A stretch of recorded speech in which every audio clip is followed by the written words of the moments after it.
So, proceed tayo sa part 2. Ang operating system types and features. Next na agad natin yan para mabilis. Yan. Proceed natin to. Windows 10. Windows 10. Okay, nasa Windows 10 tayo. Kunin natin yung settings.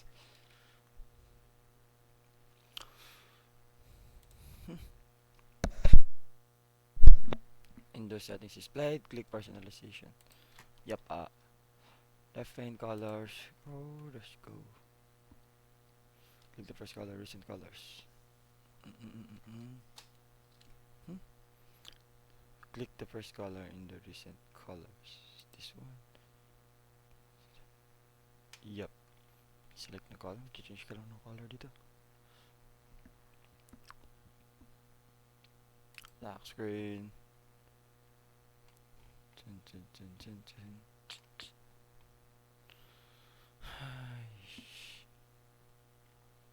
Lock screen. Then the left pane taskbar. Taskbar properties. Yan lang. Pinapakita niya lang. Observe then close. Wala lang yan. Next, agad. Work with folder options. File Explorer.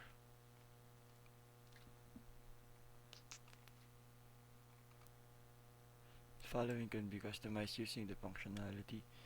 Settings in the General tab. Folders can set to either opening in a new window. This task will work on the General tab. Okay. Click the View tab.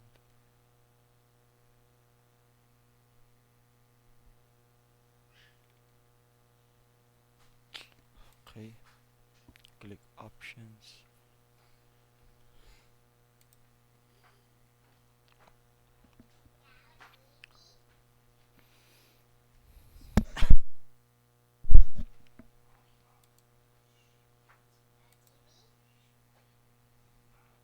Naglabas agad eh. In.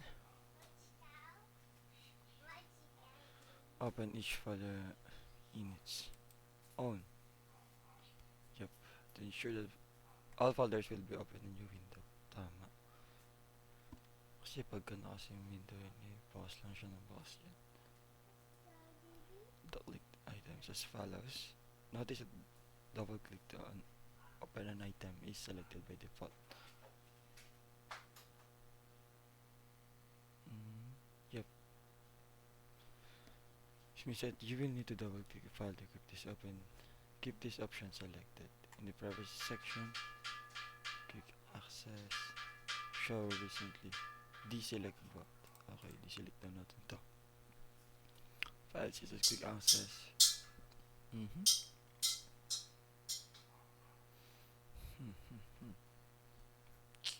Notice the startup folder is now showing on the right pane. The File Explorer.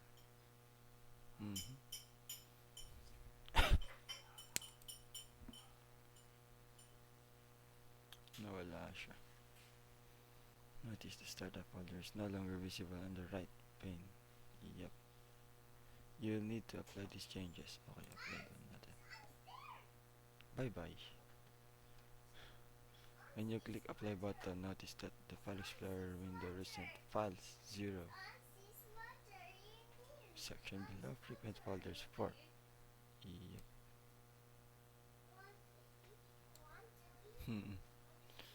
The folder option dialog box open. Work with the tab.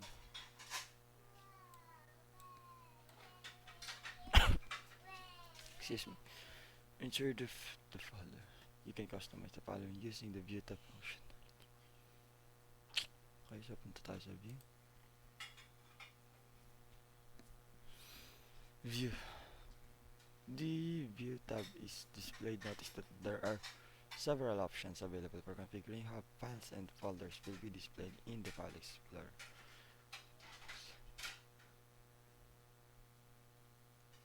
Select show hidden files. deselect the height extension. Click apply. Yep, work with the search tab. Naka-open pa rin siya. Click the search tab. And then after that, the input system deselect the default.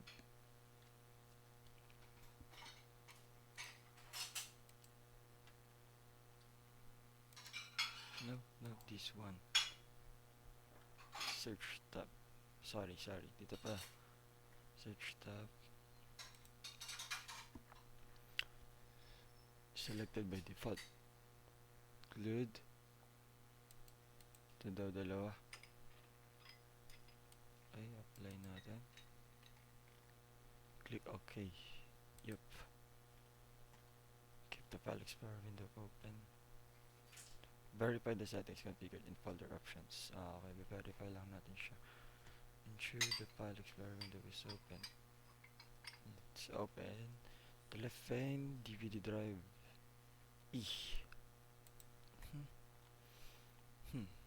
What is the demo?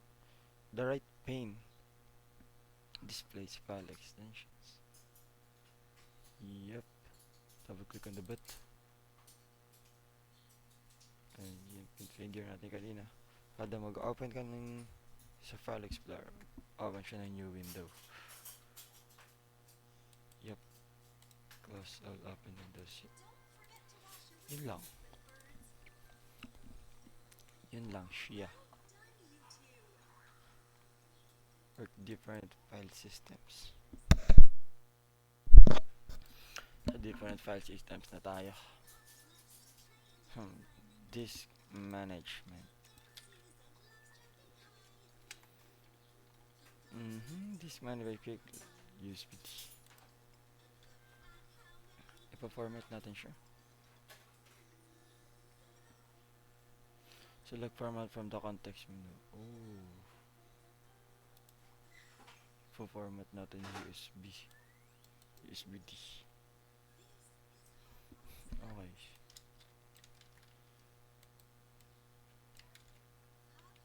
From the file system drop down, select FAT.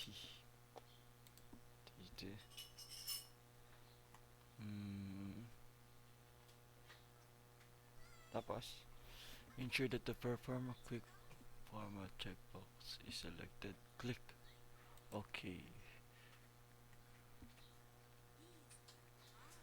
The quick format and full format work in the same manner, but the only difference is that quick format does not check the disk. The full format checks the partition for errors.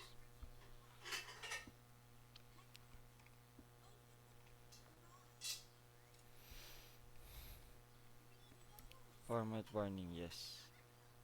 Click OK. Kasi dito, ipa-format natin yung disk D. Sige, napalitan na yung pangalan niya. Plug din na siya.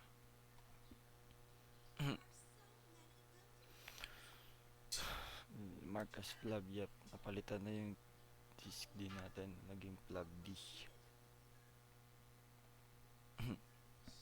Minimize the disk management.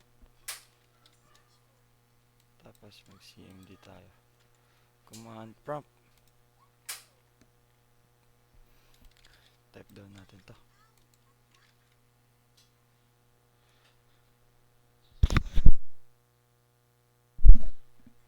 Then enter the type of the file system is FAT32. Yung filing system natin is FAT32 na siya. You will be prompted to enter the volume. Yep. Enter. Close. Entering the name of the partition to convert. And then showing the conversion. Kung paano na convert from NFTP to NTFS pala to FAT32. Yep, then we will close that shit. Chak lang. You close that and restore the disk management window. The disk drive displays NTFS instead of FAT. Okay.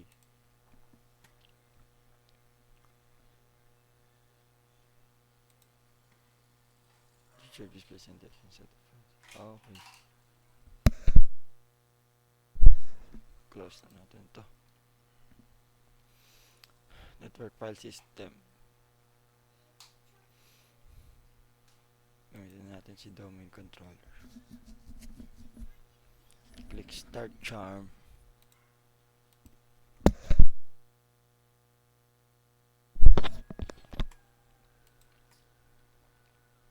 Server manager. Add roles.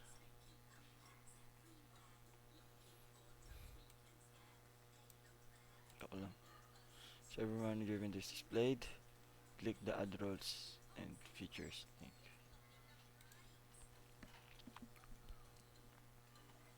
And then before you begin page, click next. On the selection, installation, keep the default. Default lang daw natin siya. And the select destination, change default lang din. On the select server roles, expand the files, storage services, and expand file storage. Naka-expand na siya, no? Ay, hindi pa. And file ICS. Select server NFS.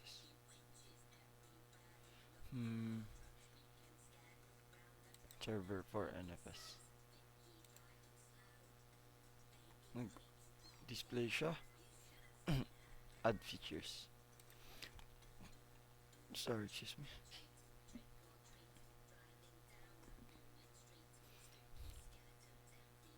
What? On the select rows, notice that it's now selected. Yep. Next. On the select features page link. Click next.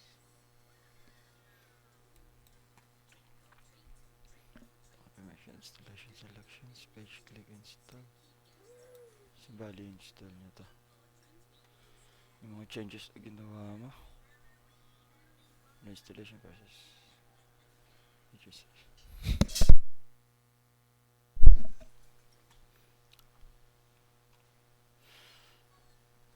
After the installation is completed, click close.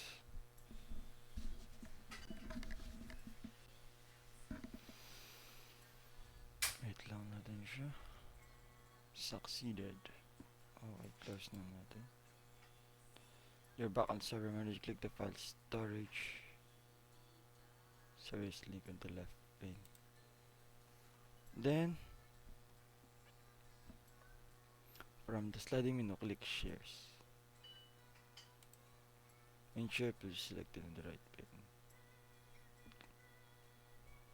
It is selected. Tama, diba? Click shares. Yep, tama. Click task drop down.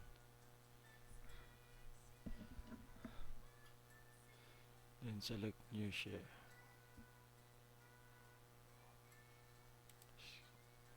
New share. The new share wizard is displayed. Select SMB. File share roles list back. Yes. Next natin. And I select the server and path for this page. Select by volume section. Select E. This one. Then click next.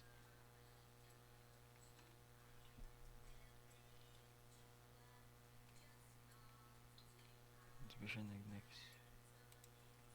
Specify a name, new share. Then click next. Enable access-based enumeration. Then click next. Okay. And the specify permissions. Select built-in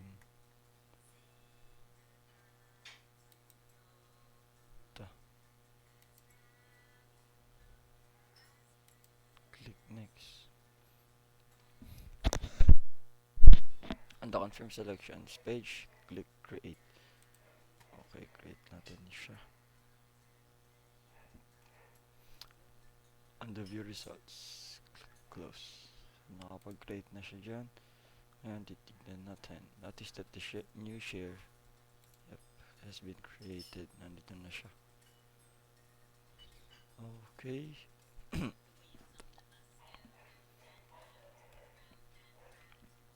Enter. Let's now connect the NFS share from Windows 10.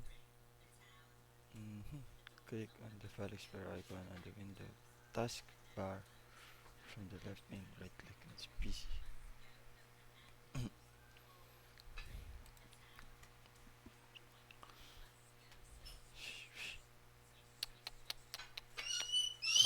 Okay, from the left pane, Map Network Drive.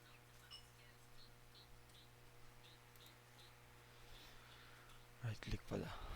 Map Network Drive. May nag-display. Type the following path. Click finish. Hanapin natin siya. Ito na siya. Ito na siya. A new window. Connected with the SMB. Yep. Close all open windows. So basically, yan na yung ginawa nating path kanina. View the swap portion. It's on CentOS. Wait lang, open lang natin.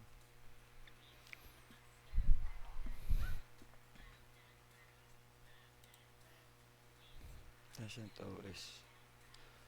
We'll have CentOS. On the desktop, right click on this. Select Open Terminal.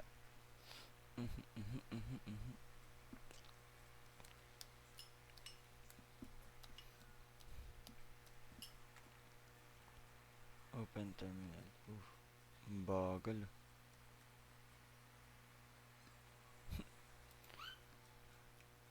Grabe, ang bagal ng frame rate niya. After na open terminal, type na natin ito. Ito yung parang command niya.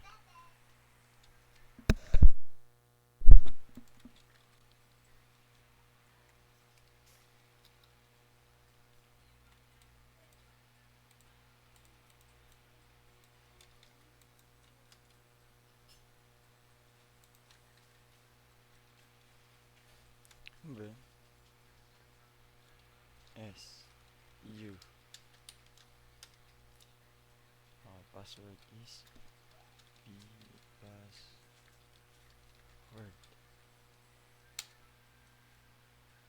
Okay. Last clear to clear swap on enter activate the swap portion. Dito nga.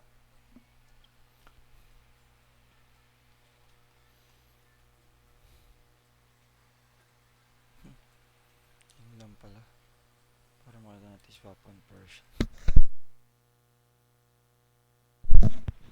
Close down natin. Balik tayo sa Windows 10 for the view the swap file in Windows 10.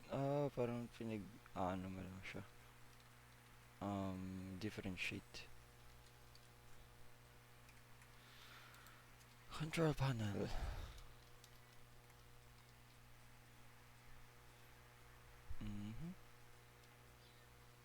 I'm in Windows 10. No, I'm not in Windows 10. Wait, hindi pala tayo naka Windows 10. Kaya pala. Tapos, select System and Security. Tapos, Security Windows System.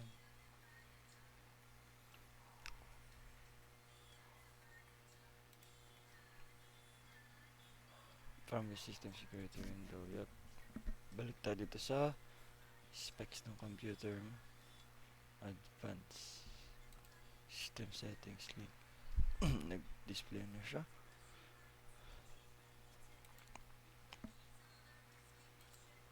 Tama ba? Nope. On the advanced, no, advanced, click settings on the performance section. Tapos, click the advanced tab and then click change. Change. So, balik tayo dito. Ito yung napalitan natin kaninang D-drive.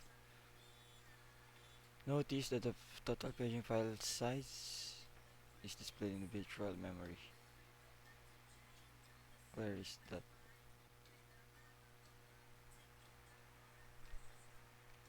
Nandito na pala tayo. Pero nasan siya?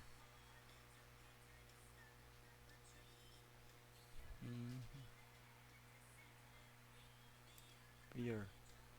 Here we will notice that automatically the virtual memory dialog is displayed. This one, yep.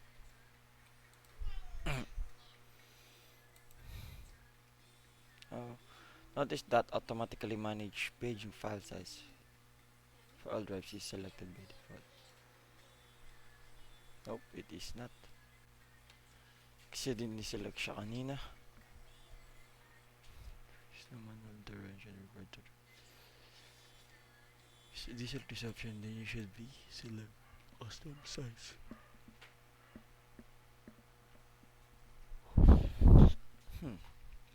Deselect na siya kanina eh. If you select. So sinasabi niya lang sa'yo kung pag diniselect mo siya, kailangan mo i-open yung custom size. Okay. Close all open windows and windows. Next tayo. Page 6. Exercise. Managing storage. Storages. Windows 10 pa din. Disk management. Under the best match selection, select the create and format disk. Right under the best match.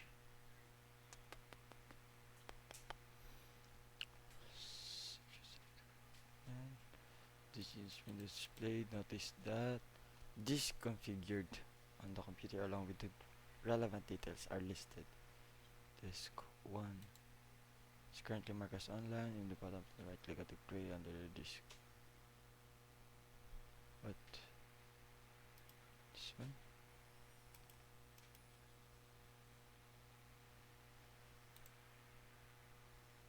meron pa yata siya sa baba.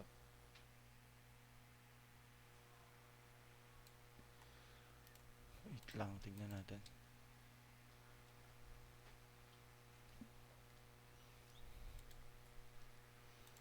Yung gray part doon ng disk 1. Gray area. This one and select offline. So i-offline natin. Ba't natin siya i-offline? Smart offline. So pinapakita niya lang. It's now marked as offline. To bring back, ganun lang ulit. Kung babalik mo, online. Right click, then click online. You can use these steps to convert any offline disk to online. So pag nag-offline daw yung disk nyo, ganun lang siya kung paano i-open. Okay. Step 4. Step 5 na tayo. Notice that this one is now marked online. Yup, it is. Step 6. To partition the formatted drives. Drives must be dynamic. To make this one dynamic, right click. Convert to dynamics. This. Display siya. It is selected. Okay. Disk. Step 8. The disk to convert dialog box display. It is disk 1. Convert. Click yes. Notice the healthy. No changes to healthy. Which indicates that A disk is now dynamic and available for portioning and formatting. Pwede naman ito siya format. Delete all files. Dynamic disks are marked in different colors. Simple volume. Ito yung mga parang legend niya sa baba.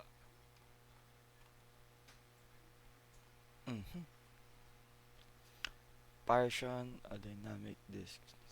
Disk 1 pa rin siguro to. A disk management tool enables you to partition dynamic disk and create volumes in various formats. It provides GUI options to create disk in simple, span, strip, and mirrored and RAID level formats. In this task, you will use the disk management tool for format a disk. Okay. Ensure that the Windows 10 is running and the disk management console is displayed. It's running and it is displayed. Let's go.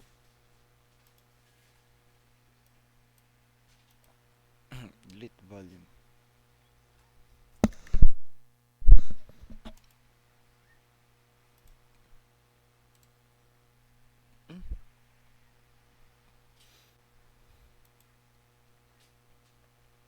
Delete volume from the context.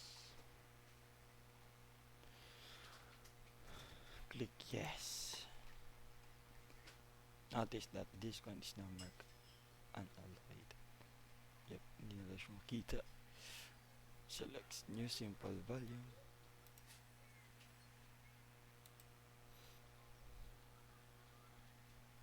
On the welcome to the new simple volume wizard page, click next. File size nya. Default lang daw natin to. Select following drive letter checkbox. On the assign drive letter pattern page. Select the assign. Nakaselect na siya. Click next. Data. The volume level. The file. Gawin na natin data to. Format volume is selected. Next. Step 9. Completing the new simple volume wizard page. Review details and click finish.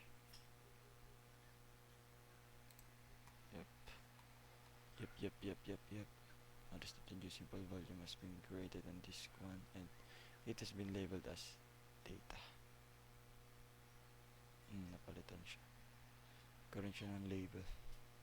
Console open. Task 3. Explore disk management operations.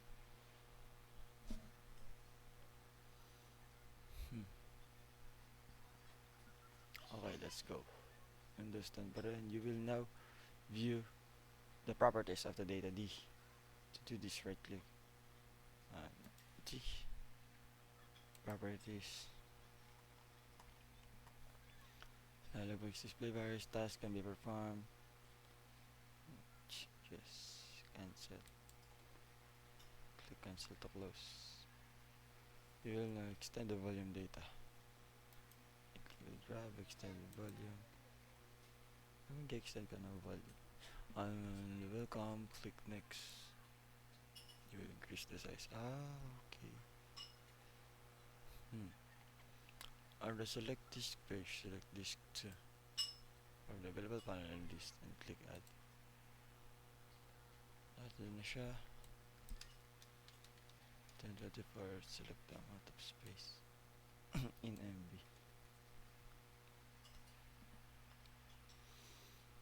1 gigabyte. Click next. On the complete next and click finish para malipat yung 1 gigabyte dun sa disk D. Disk management, click yes lang daw. Note that the data D volume is extended. Nalagdagan siya. Ito. Hanggang na siya sa disk 2. Meron siyang data D. Just as you extended the volume, you can shrink the volume as well. If you encounter an error, search Windows for the command prompt and enter the following command scconfig. Okay. Pag nagkaroon lang ng problem, shrink daw natin. Shrink volume.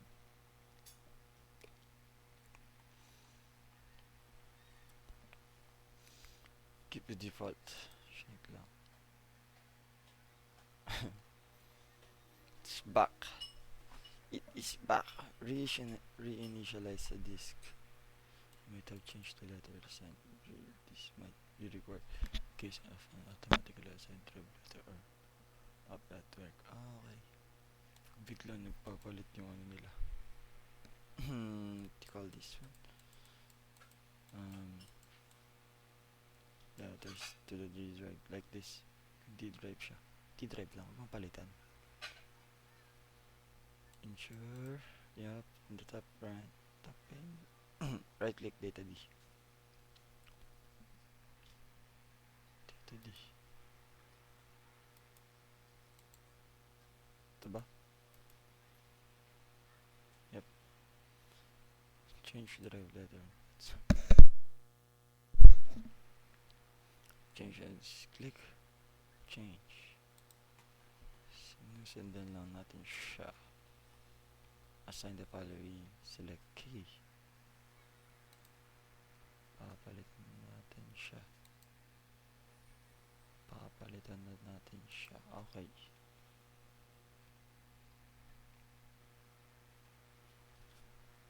Some programs may rely.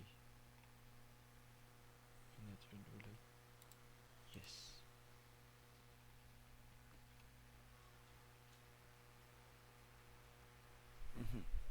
Notice that instead of D, yes, naging K na siya. Manage storage. Keep open pa din. The disk manager will repeat steps 4 to 10 in task 2. Step 4 to the now task 2. Right click on the disk one.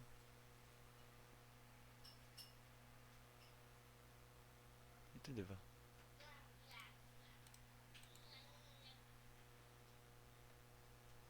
Tama. Hindi. Ito pala. Ah. What? This one yata. Ito nga. Yung simple volume. Next. Specify volume size. Default.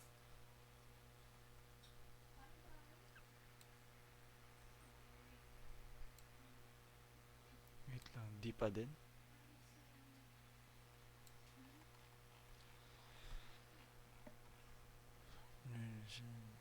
Initialize this.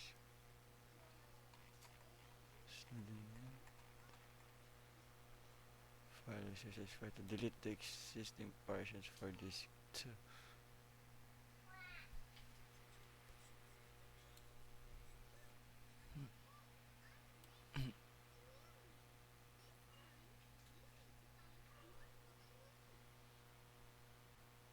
Task 2 to diba?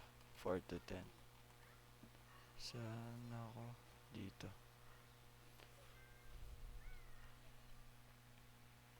Sign, click next. Di ba dapat K siya? Type data. Data, click next. Finish.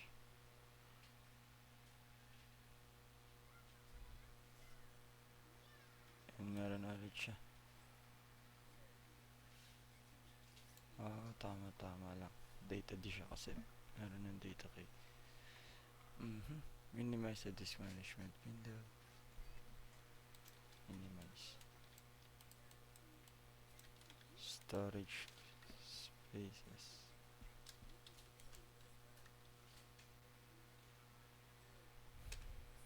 Manage storage.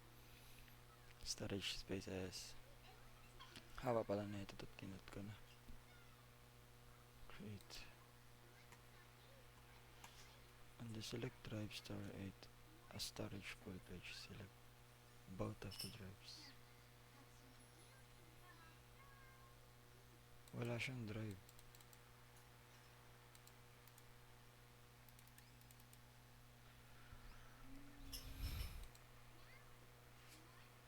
Create a new full storage link.